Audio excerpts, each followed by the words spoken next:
So a defense official confirming to CBS News the death penalty may be off the table for the alleged mastermind behind 9/11. So this comes after a military judge overruled Defense Secretary Lloyd Austin's attempt to throw out plea agreements that would spare the lives of the defendants in exchange for guilty pleas. So CBS News senior national security correspondent Charlie D'Agata is joining us now on the stream. Charlie, walk us through what this means for the case.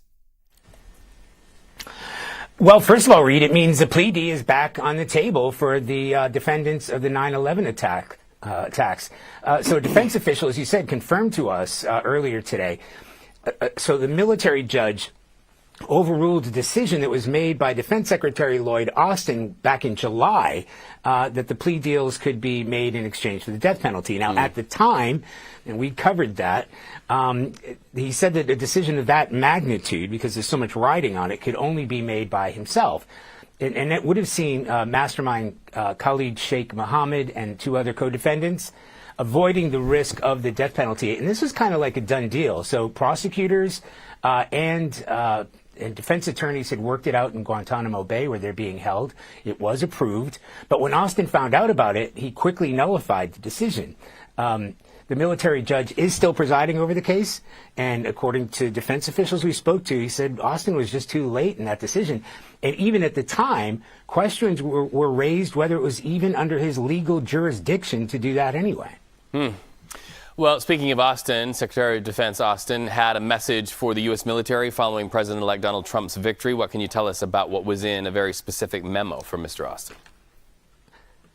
Yeah, so U.S. defense officials I just spoke to said the defense secretary sent that memo out calling for a calm, orderly, and professional transition to the incoming administration.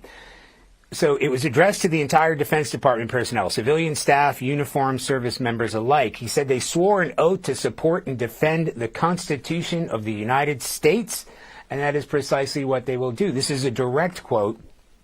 You're not just any military, you're the United States military, the finest fighting force on earth. You'll continue to defend our country, our Constitution, and the rights of all our citizens. Now, we remember the not-so-peaceful transfer of power on January 6th. So this is really something of a pep talk to people in this building and people in uniform, but also there to reinforce that message that the military stands apart from politics. During his campaign, you may remember President-elect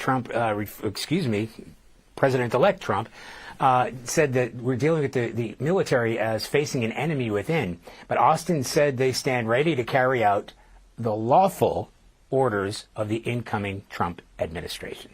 Calm, orderly, and professional. I'm going to hold my kids to that standard. And thank you for being an example of that day in and day out. Charlie D'Agata, thank you so much for being with us.